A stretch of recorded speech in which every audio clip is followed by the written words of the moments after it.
We folks have been here in New England quite a while as time goes in this country. Long enough at least to find out we look pretty small in the face of life and nature and eternity.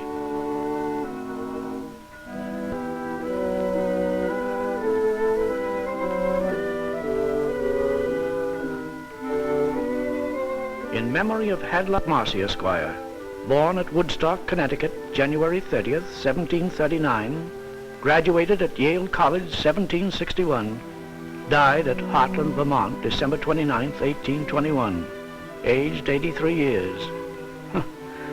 That's a lot of living. Yes, it's been quite a while since our country's first emigrants stepped onto Plymouth Rock. Strong-minded people they were, determined to leave the past behind and look a long way into the future.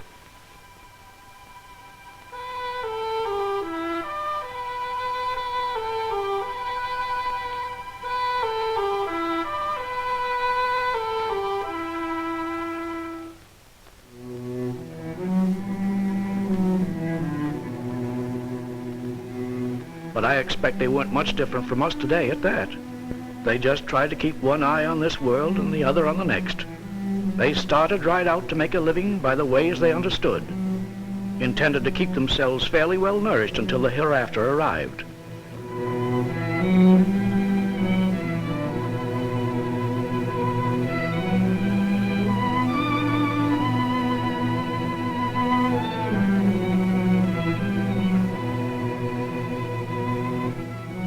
And the land fed them with the fruits of the earth and the trees. Peas and beans, pumpkins and potatoes, apples and berries, all from the richness of the good earth.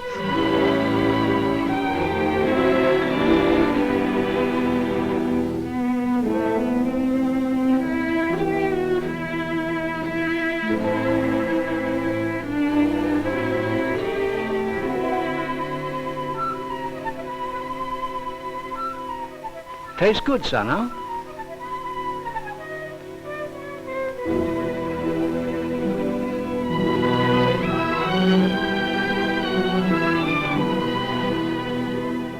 They worked hard, spring and fall, summer and winter.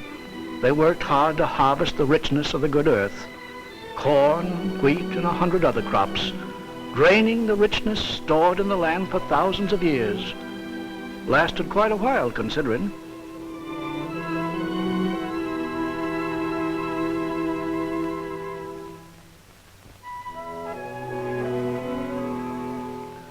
When the Pilgrims came, they found a land that had been enriched by life and death, for the trees had been bringing fertility from rocks and subsoil for ages, storing it in their leaves and bodies and adding it to the soil when they died.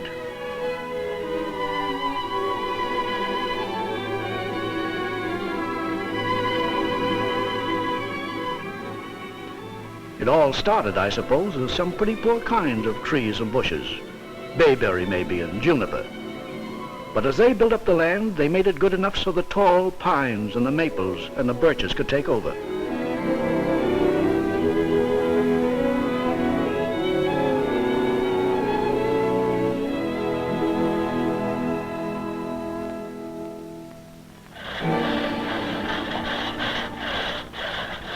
But we cut the trees. We needed clearings, lands we could plow and graze.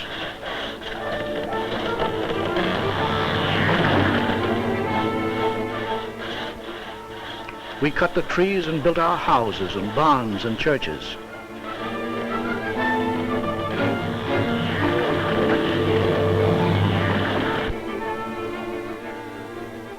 On the land that the trees had, we planted our crops and drained the soil.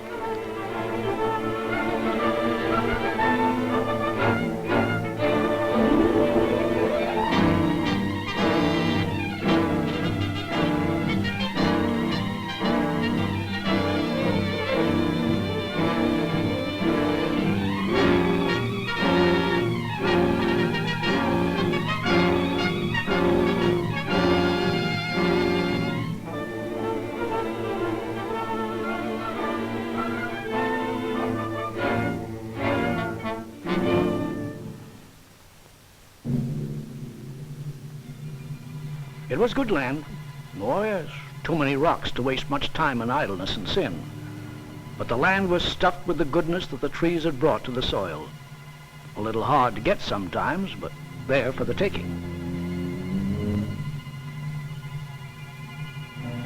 Rocky land, but good land. And we didn't waste the rock either. Thrifty when we know how.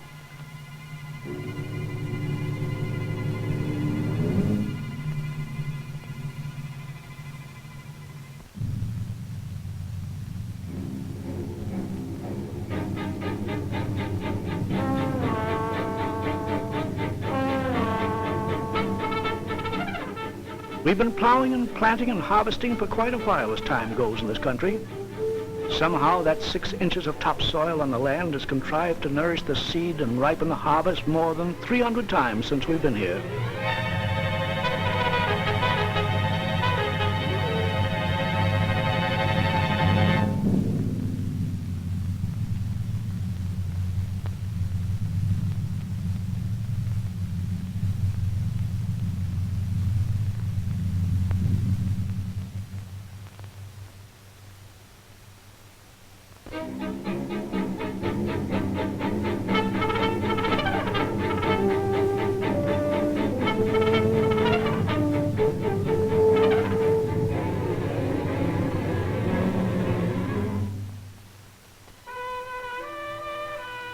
And somehow, out of the land, we've managed to build a way of life that suited us.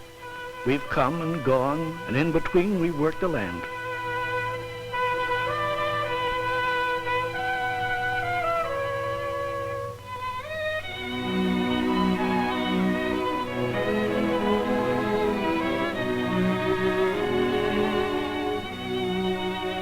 Yes, we've built a grist of things out of that thin layer of topsoil. We built our walls and our farms, our houses and barns, our town halls and churches.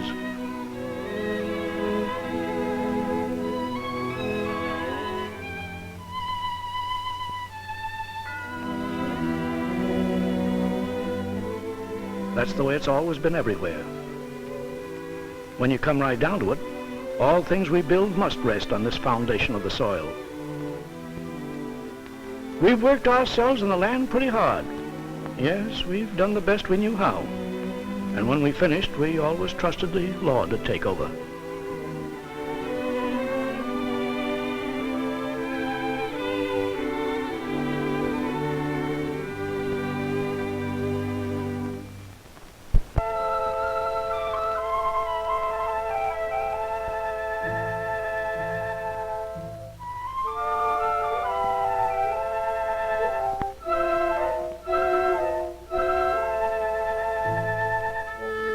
We've worked the land pretty hard, used it in a lot of different ways. Sheep, for instance. Not so many years ago, they tell me, sheep outnumbered the folks in some of our states 5 to 1.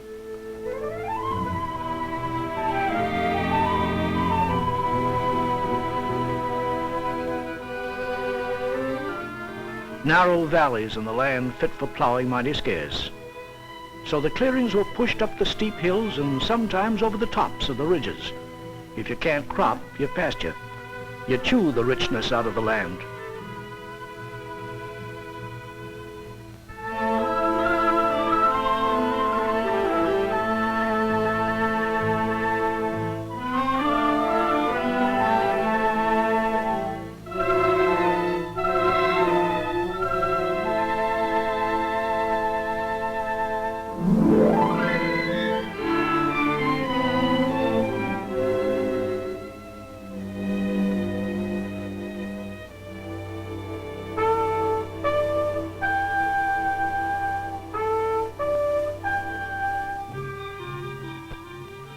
When the sheep began to go, we put more cattle on the pastures.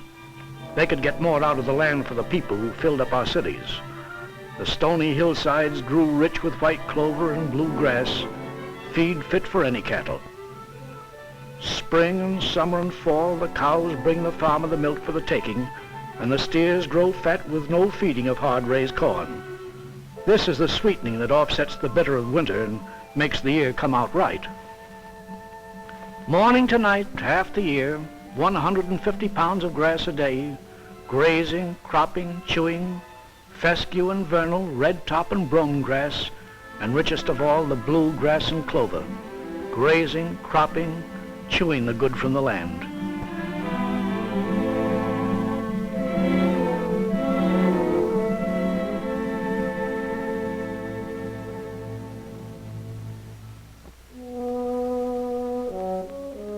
Milk that flows from pasture to city, rich with the minerals that come from the land, phosphorus and lime, calcium, minerals that build straight bones and strong bodies, part of the strength of America but lost to the soil and the land.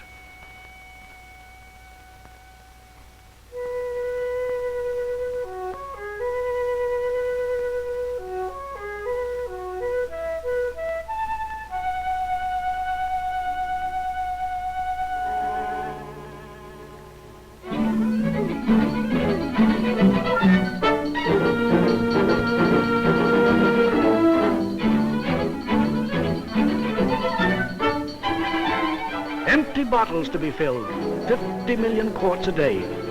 Fill bottles for homes and schools, 1,000 bottles, 1,000 children. Millions of bottles, millions of Americans, machines to speed the flow of goodness from the land.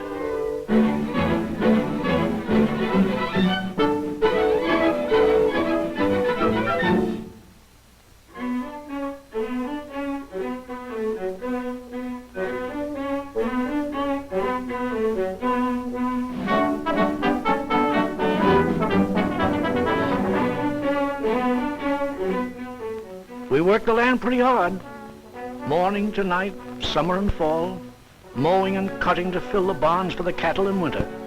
A lot to do at harvest time.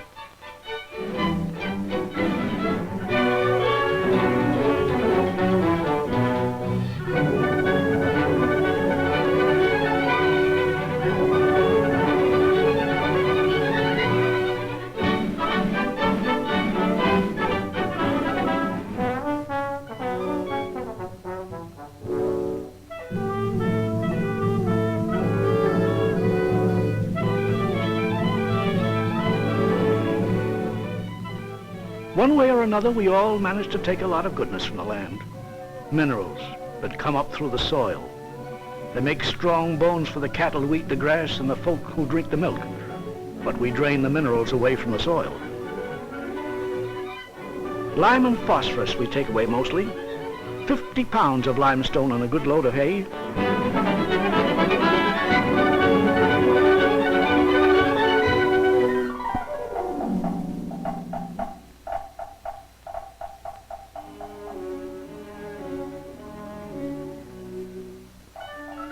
Yes, we cut the corn and pile it and store it. We're careful for the cattle in the winter. But some of us used to think that land could take care of itself. I guess that's the way people have to be, half wise and half foolish.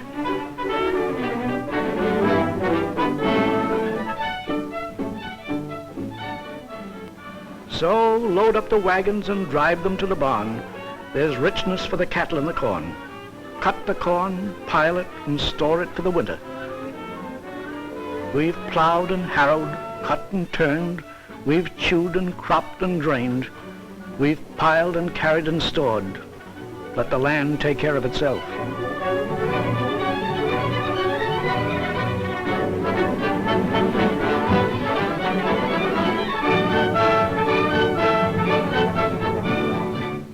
It's been good land.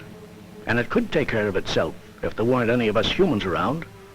It took care of itself for thousands of years before we came along.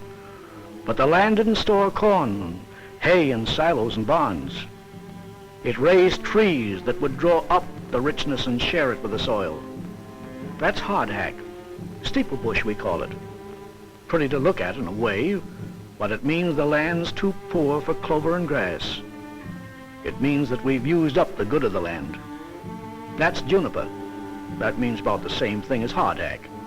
The land's too poor for almost anything else, so the brush and the scrub take over. Brush and scrub.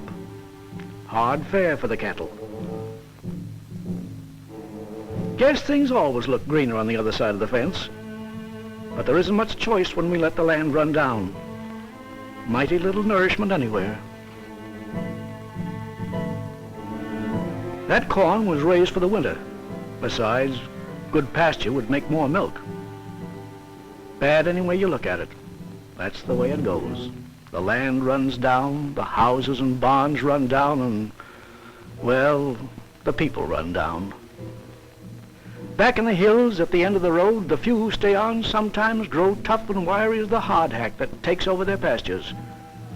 It's hard going, but they don't give up.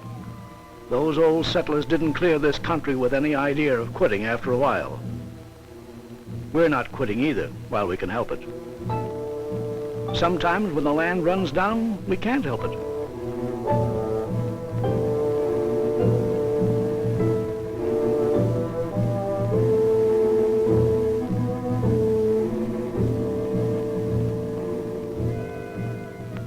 It's always pretty hard to see the old village on the hill running down.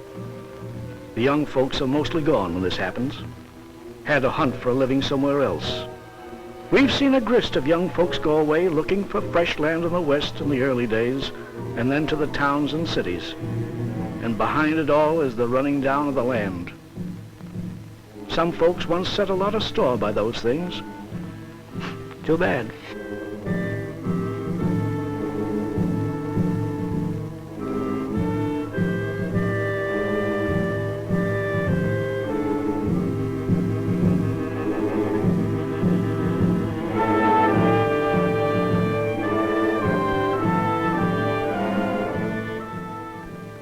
This is what happens when the land runs down. Not very pretty. And the worst of it is, it doesn't have to happen.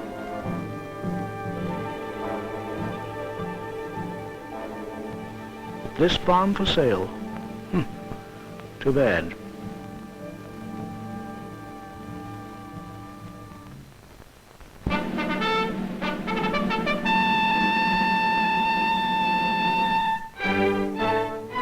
You see, they found a lot of things have been going on in the soil that we couldn't see on top. The minerals in it were leaching out and draining out, for one thing. Trees with their long roots could reach way down, catch the minerals that were washing away in the soil water and bring them back up where they could be used. They could even get some new minerals from the slow rotting rocks. But the crops on our farms, the grass in our pastures, aren't much good at that job. Their roots are just too short and crops aren't left on the land. The trees give back.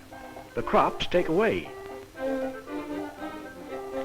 Now the scientists have done a lot of testing and figuring, and they explain all about it.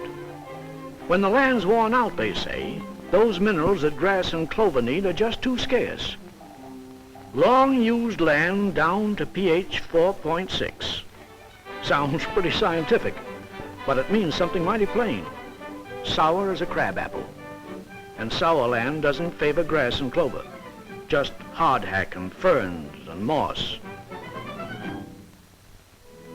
So they bear down a lot, these professors do, on these minerals, lime and phosphorus. Lime, just plain limestone ground up. Phosphorus, superphosphate they call it, super for short. They're the minerals we drained out of the land and didn't put back. So it's pretty plain what we have to do. Get the lime and super on the land to pay back a little of the richness we've taken away.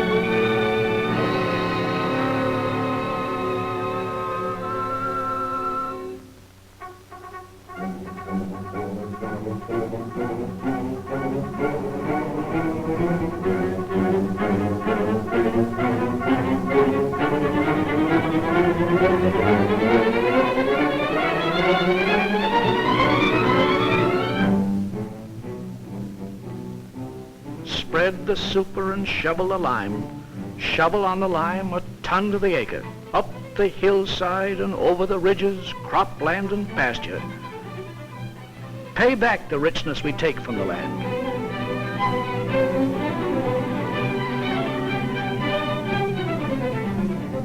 Today, there are 150 million acres of farmland in this nation that need lime and super.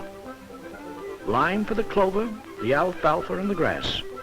Phosphorus for our pastures and meadows.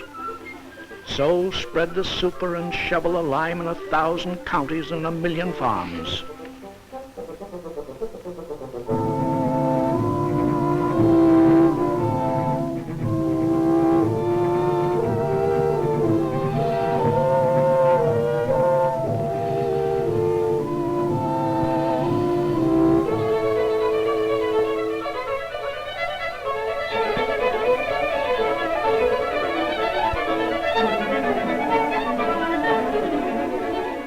Spread the super and shovel the lime.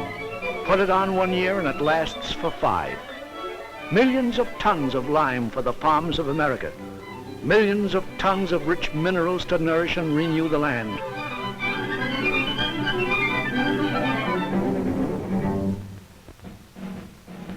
Nowadays, it's really surprising what happens when we spread on this lime and phosphorus. The grass and the hay and the clover come back and grow like I suppose they did a long time ago. At least they grow well enough so you don't have to run down to the grain store all summer to tease a little milk out of the cows.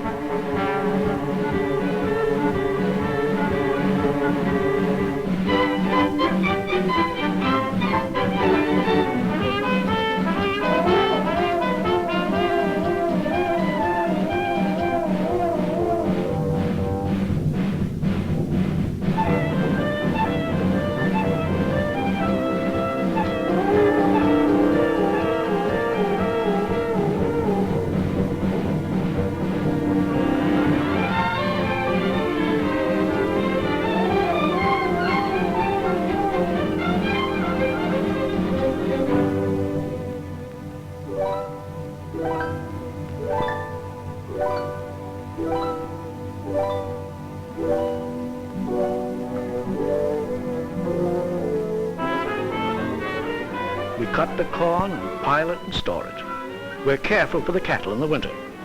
We used to think that land could take care of itself, but now we know it has to have its share. Lime and super, clover and grass. We do our part and the land takes care of itself.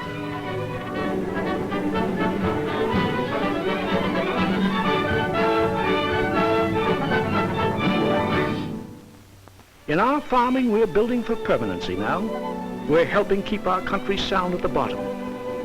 We've found a pretty solid foundation for the future of all our civilization in a soil we can keep strong and good and rich.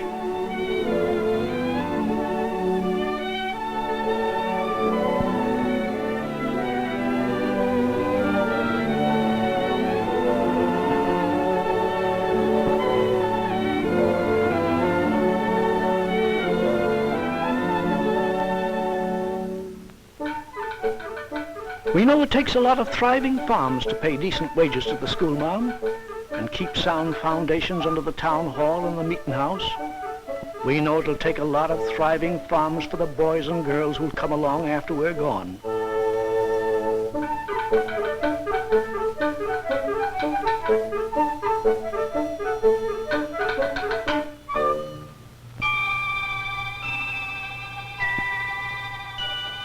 Houses and barns and farms and people thrive on the richness of the land, the good earth that gives back so much, that gives us promise of harvests for tomorrow.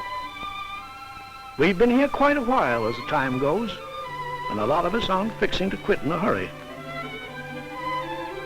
Most of us up here have always been for the things that were built to last and live in, and for seeing that they were kept up when we knew how. Looks like we do know now.